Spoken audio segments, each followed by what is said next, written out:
afternoon, Lisa. Good afternoon, Andrew.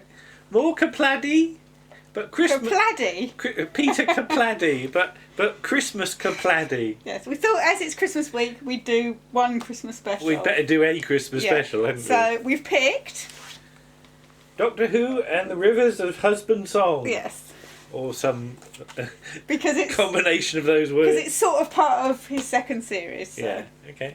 And I've noticed that's an awful lot of Douglas McKinnons we've done, yes, isn't it? It is. We'll try not to do any more Douglas McKinnons. Why? Not that we don't love you, Douglas, we do, but we should give somebody else a chance. But I think it's quite a good demonstration of how he can do all sorts of different yes, styles. he's very adaptable. He's done lots of different things. Yeah. Yeah. But we start off with a load of show-offy, zoomy camera work, isn't it? It's you know, really sort of here's a 3D world that we've rendered basically, and I do like the spoof 50s spaceship design, the big round one. Yeah, with all sort of flying saucer, literal flying saucer. Because it's the sort of thing you'd often see, not only in sort of rubbish 50s films, but in people's sort of photographs of UFOs that they've seen, because that's the sort of thing that they do, isn't it? And so we get a very familiar street, don't we? Yes. Because it's the street from Face the Raven. Yeah. Yeah. Just with some snow and twinkly lights. It's like used what say it's building another set, isn't it? So you know, save money. I do like Nardol's Paddington Bear duffel coat, because that's what it is. I love Nardole. Yeah. But we haven't had a good duffel coat for a while, have we? Not since the Curse of Fenric, really. Yeah. Why the TARDIS has given Doctor Who hologrammatic antlers? I just like the fact he has to go back in. Look, you are a space time machine. You are not here to cheer me up. Yeah. It's like the TARDIS is desperately trying to get him into the Christmas mood, isn't it? I like the little icicles that are formed over the over the door of the TARDIS as well. Yeah. She's always trying to help him, the TARDIS, isn't she? And carol singers will be criticised. Yeah.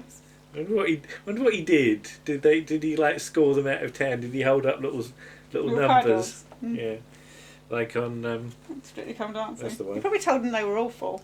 So off we toddled to meet River Song, and her coat's sort of all very Christmassy. Yeah, it's sort of Mrs. Clausy, isn't it? Yeah, but I said, can you actually see out of that hood? Because it's all over her eyes, isn't it? Well, it's not. It's sort of.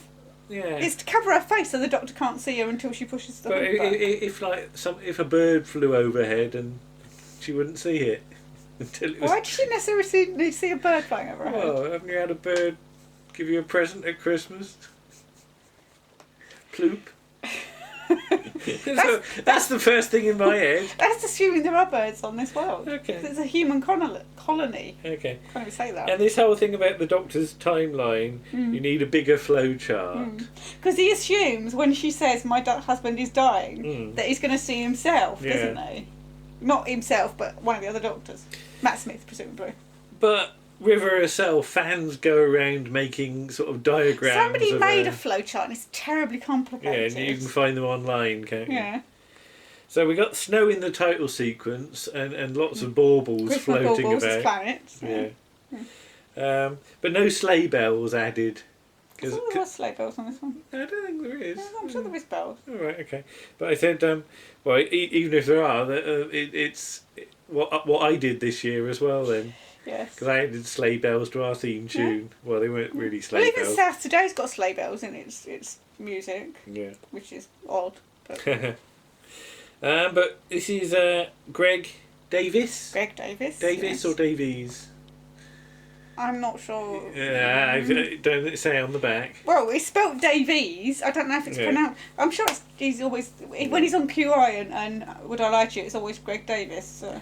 But again, that's really all I know him from, sort of celebrity appearances on things. He is a stand-up comedian. Yeah. And ex-teacher. And he does stand up because he's very tall. Huge. How tall is he? I think he's about 6'4", 6'5". Right. He's very tall. But what did he teach? Do you know? I don't know. I just know that I think he even admits himself he wasn't the best teacher. All right, why? The most responsible teacher. Okay. There's a whole tale about him taking kids to France and something happening. Okay. But I can't remember what it was. But he's playing King Hydroflax, which is... Well, he's playing part of King Hydroflax. Well, right, he's Ed. Because there's another actor credited for King Hydroflax as well. For his body? For the body, yeah. But I just wrote down, sounds like the name of a disinfectant. You know, if you've got trouble with your U-bend, you know, shift it with Hydroflax. Yeah. And the whole Doctor folding his arms all the times is quite funny. I've got cross arms. Yeah. I just like Nardole keeps nudging him. Yeah. And the whole body thing does look like it's a sort of Transformers toy, doesn't it? Yeah, I think that's probably the idea. Yeah, it's the sort of thing somebody would get for Christmas. Yeah. Because I mean, there's snow and stuff like that thrown about the place, but I wouldn't say this was a particularly Christmassy episode it's as such. It's set on Christmas Day, but it doesn't really have much to do with it, does it? No. Yeah. So he's got the diamond in the head, and there's a reference to River's second wife as well. Yes. So there's a whole area there that we know nothing about. Well. Yeah. You know who that could be, don't you? Who's that? Well, she's married to the Doctor. But at this point, but she doesn't know any more than the 12 faces. Yeah, but she doesn't necessarily need to know it's the Doctor. All right, okay. Okay. It's just a theory. All right. So his head gets taken off. Well, he takes his own head off, doesn't he? Yeah. And she's got a sonic trowel. I've got a trowel. I'm not afraid to use it. And Rory's dad, of course, favours the trowel, he does, doesn't he? Yes, so. She gets it from her grandfather. So, I like to think that the body overrides the head in decisions as well. Yeah. So the head gets put in a bag. That's a very sort of hitchhiker's thing. Yes. There are some sort of hitchhikery moments in this, I think, you know, because it is quite played for comedy, a lot of this. It's, I think at the time Stephen Moffat described it as a sort of 50s screwball comedy, a sort of kind of thing you'd see Doris Day and Rock Hudson in the 50s, without the taking heads off people, of course. And I like the detail about they're teleported too high as well, because that always worries me in Blake 7. Yes. Especially when they're learning how to use the teleport. Well, there is the bit when, I think it's in Cygnus Alpha, isn't it, where Blake is teleported down and he's ends up on a bit of a slope and he nearly falls over. He does a Jack Douglas, But we're being threatened by a bag as the head is cross. And at this point, you do start to wonder, is River having a bit of an off day? Because she doesn't get that it's the Doctor at any point. No. You know. Well, I know that's the whole point of the plot. He's not on, but then he's not, because she's got pictures of each Doctor, isn't she? But that's the thing, she's so closed off to thinking she knows everything. Yeah, but I think as well is that she knows that the Doctor's got 13 regenerations, and she knows he's regenerated 12 times. So why would she assume that this person who she's never seen and isn't in her pictures is the Doctor? I have to ask, which past Doctor would have been interesting with her? John Pertwee. Why? Because they would have bumped up against each other, because he's quite... I'm sure Troughton would have bumped up against her as well. Troughton would have enjoyed himself. But can you imagine, because John Pertwee's Doctor can be very arrogant, can't he? And she would not have that. She would bring him down a peg or two. Yeah, okay. And Tom as well. Tom might be interesting. So Nardole's head is off, isn't it, and put onto the body, and the whole rocket attachment for the thing is again very sort of Christmas toy, isn't it? And this whole thing about she's stolen the TARDIS before and he's never noticed. Yes. That's quite You fun. get the idea she just steals it whenever she wants to and puts it back, and he's none the wiser on the TARDIS. Is just But then Doctor Who gets to do bigger on the inside acting, doesn't he? Yes. And, he enjoys that. Capaldi has great fun. He's much more light-hearted in this one, isn't he? Because certainly for his first season, and for Last Christmas, and a bit in his second season, the characterisation is very serious. He doesn't get to do so much of the light stuff, whereas not a bit in the Return of Dr. Mysterio, but in his last series, he gets to do the more light-hearted stuff, doesn't he? So it's really nice to see him. He's very good at comedy. So you've got the brandy and the roundel. Yeah. And we'll be seeing that again. Yes. Although apparently that's been there since the Hartnell days. Yes. Which I don't quite know how that works, because like the number of times the TARDIS has tipped arse over tit, surely it would have all spilled out. It's got like a little gravity thing in there. It's got a special bung in it that doesn't come out. Stop it falling over. So the TARDIS won't take off with the head inside but the body outside. There's mention of the real-time envelope. That's a little bit of Bidmead, you know, because that you can trace that back to like Frontios. Yeah. With the real-time envelope. And at this point I just point, oh come on River, wake up. I'm starting to get cross with her at this point. She's just not expecting to see another version of the Doctor. So this isn't the first severed head we've had in the TARDIS, is it? It's your friend, the big blue head in the box. Yeah. My friend. Well, he wished you happy birthday. Mickey. Yeah, he wished you happy birthday. And the Autumn Mickey. Oh, and Autumn Mickey as well. So there's a tradition of heads in modern Doctor Who, isn't there? In various things. Yeah. So I said, does the robot body actually fit through the TARDIS doors? It sort of has to duck. I said, does it sort of crouch over and have to inch in sideways, make itself all small? Yeah. Sort of, pull its springs in or something like that. Breathe in. So we're off to the posh party. And I liked the thing about we're at warp factor 12, and I just thought that's just showing off to Star Trek, isn't it? Yes. Yeah. So we're at the Andromeda Galaxy, and I thought that's always been one of my favourite galaxies, the Andromeda Galaxy. And of course, you get mention of that in Blake 7, did you? Yes, the Andromedan. It's 2.2 million light years away, you know. All right, but it's the closest major galaxy. There's the Magellanic Clouds, but when it comes to sort of your classic galaxies, it's a good one. What happened when she was transporting dragon eggs then? I'm assuming one hatched. Yeah, all right, okay. And ate something. So the Doctor's got an irritable bowel, he claims. That's really, because it's the look on the guy's face, and you sort of like, okay. It's very silly. Yeah, and River is 200, apparently. But then she's part-time Lord. Well, she's not part-time Lord, but because she was conceived... I don't know, they never really explain it. I think it's because she's conceived in the TARDIS. Yeah. She's got Time Lord DNA, which is how she can regenerate. Yeah. But she gives those up anyway for the Doctor, doesn't she? Yeah. But the spaceship is full of sort of criminals and killers and all sorts. Yeah.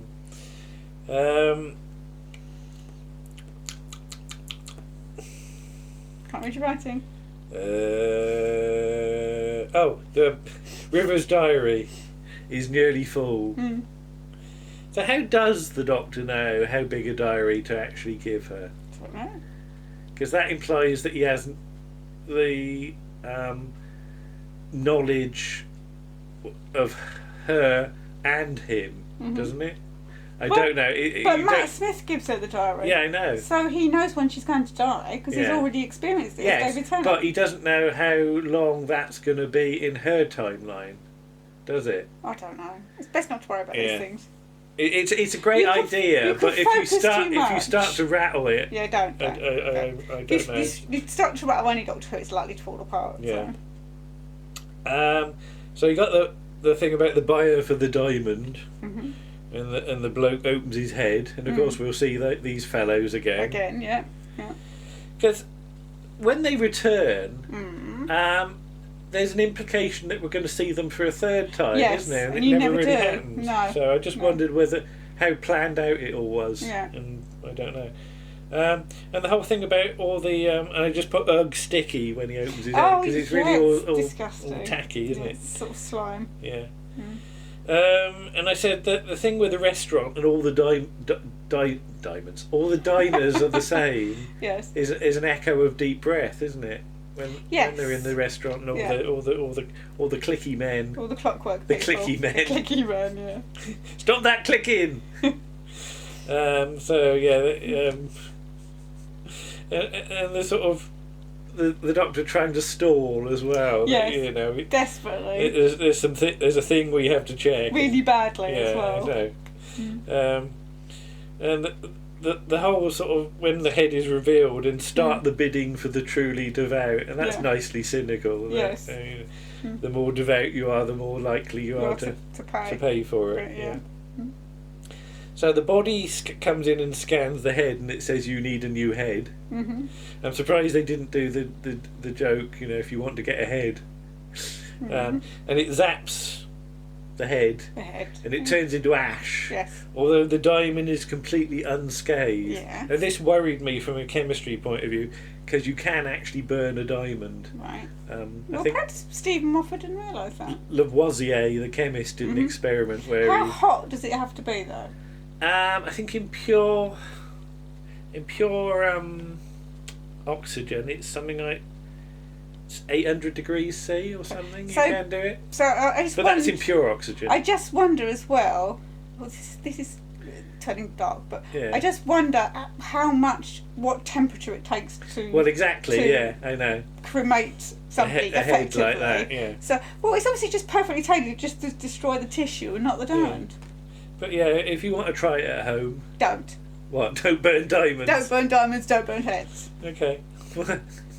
Anyway, I was more concerned about diamonds than heads. You've got to burn it in pure oxygen. Where are you going to get pure oxygen from? Oh, you can get it. Don't give anybody ideas. Don't do it. If any kid's got a chemistry set, don't do that. So, the Diary of River is also the guide to the Doctor. Mm-hmm. Sort of, I suppose. So you've got references to the Pandorica Opens and the crash of the Byzantium. I wonder what the movie was like that they made of it. Awful. And Jim the Fish. Jim the Fish. Again. Everybody knows Jim the Fish. I always go on about Jim the Fish. Jim the Fish. And I'm always worried, is he actually a fish? Or is he just like a bloke who sort of sits in a tin bath and like Old Man Steptoe or something with a funny bathing hat on or something, And of course she's just been to Manhattan as well. Yeah. So. In her timeline. Yeah. So you get the wobbly cheeks of Nardole demonstrated for the first time, don't you? And he comes up and he wobbles his cheeks. Mm-hmm. And it's all right, I'm not going to wobble my cheeks, so don't worry. I think not. Yeah, and where is the Doctor now? And River insists he's not here. Mm-hmm. And I said, just put poor old River. If she spent all that time thinking that. Yeah, he doesn't love her. Yeah. Oh. Scan the whole... Or is she lying? Maybe, I don't know. Scan the whole parsec, she says. And a parsec, as you of course you know, is 3¼ light years. Star Wars gets it spectacularly wrong because it implies that a parsec is like sort of space seconds or something like that.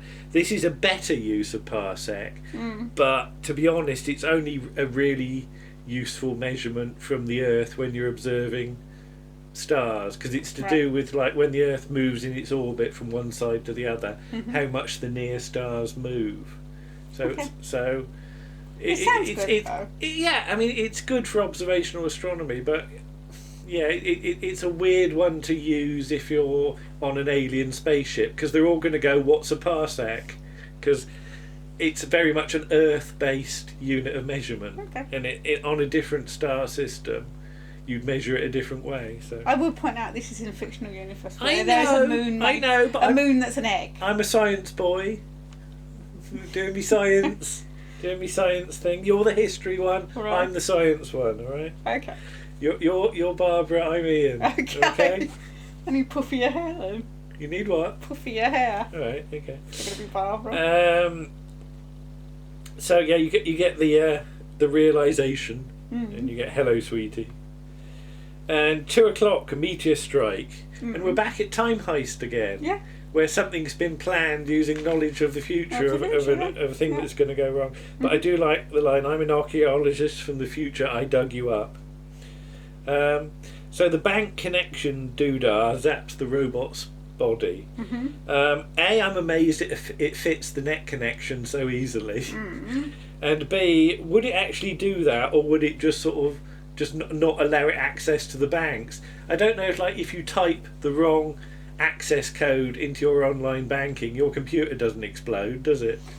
No, but it looks good. I know it looks good, but and there's a reference to Stephen Fry as well, and I thought, that's interesting, given what's going to happen in a few days. Well, he had been rumoured to be writing a story. So it was part of the Doctor Who mythos at that point, wasn't it? So. That's true. So you get the impact, and it's one of those things that sometimes an impact affects the inside of the TARDIS, like in the Romans. And yes, it's all very nice. There's all a load of like woofers and things go off, and there's debris and sparks. But given that the inside of the TARDIS is meant to be in a different dimension, I'm not sure that that's. But given that it's the TARDIS, it probably doesn't work properly anyway. Yeah, not always. And I like all the short hops. Just pull the handle for a few seconds, and you jumped forward in time. So, yeah, the restaurant is just built by this bloke that he gives the diamond to because he was brave and he turned up. And it's all a sort of like restaurant at the end of the universe vibe, isn't it? A bit. It is. Yeah. Why is the first slot Christmas Day 4 years from now? Surely Christmas would be their busiest period. Surely maybe there's just one slot left. Yeah, well, surely, like, if the first slot would be on more likely to be on a day that wasn't Christmas Day. It's like trying to book sort of like Valentine's Day or something. You can't, can you? So, but then it's it wouldn't tie in with the whole Christmas. I know. So. But the next slot I've got is like Tuesday the 23rd of February will be more likely. But yeah. So. The idea that Hydroflax is working there, or his body is. Well, yeah, he's cybernetic. What does he do? Because I can't imagine him like bringing you soup. No, I think he's like the maitre d', isn't he? Yeah, I just imagine him doing like a Julie Walters with the soup. 2 soups. Yeah. No, I think he just stands. Spilling it everywhere. He stands there and greets people, doesn't he? Okay. We've never been to a restaurant where you have a maitre d'. Well, not a robot one. Well, especially not a robot one, no. So. Doctor Who's got a new suit from somewhere. He's had a haircut. Yeah, and River gets her Sonic. And he scans though. He does the little scan thing, which is tying into what's going to happen. Yeah. Later on. Yeah. Silence in the Library. I don't think you've moved your hair about, which is the best he can do for noticing. Yeah, but she appreciates it because he's trying. He's trying. Yeah. And she says there are stories about us, and I looked them up, and I thought, well, that's a bad idea, isn't it? Yeah, it's like slash fiction, isn't it? Oh, not that. I didn't mean that. I didn't mean those sort of stories. I mean just knowing your own future. But yeah, there are probably naughty stories about them as well that people have written. Yeah, and there's a reference to Last Christmas again as well. And we get a Terry and June reference, or rather, Happy Ever After. Yeah. So there's a very vague link to Planet of the Spiders with Tommy. Because he wrote Terry and June, you see. And I just put Soppy Moffat for this scene. Oh, he is soppy. Yeah. He is soppy. The people don't realise that, but he's a big soft old boy. And I don't know whether he did this on purpose, but he said a day is 24 years. And to Doctor Who fans of a certain vintage, you say 24 to somebody, you think of season 24. So you think of Time in the Rani. Is that a subconscious thing that numbers up to 26 to Doctor Who fans mean things, don't they? The first 26 series of Doctor Who. Yeah, because you choose your lottery numbers based on doctors and things like that sometimes, not don't always. You? But you remember numbers using doctors. I do remember using doctors sometimes, yes. Yeah. Yes. And they all lived happily ever after as the stuff shimmies off. Yes. There you are. What did you make of that one? No, I've not seen it for a long while. I haven't, no. I don't actually think we've ever even watched it again on Blu-ray. No. So I think it's the first time we've cracked it open and watched it. I mean, I'd say it's fairly disposable. It's but it's important in the fact that it ties up River Song's storyline. Tonally, I think it's not quite sure of where it's going because the last sort of soppy scene does feel like it's from a slightly different show, doesn't it? Yeah. But we've got our first sight of Nardole, which is nice. And we'll get him back next year. Yeah. We like Nardole. I know a lot of people, when it was announced Matt Lucas was going to be in the Christmas special and then that he was going to come back for the Peter Capaldi's last series, a lot of people were very sniffy about it. But I like Nardole. But he's a useful, interesting, fun member of the crew. Yeah, but how do you think it works as a final appearance of River?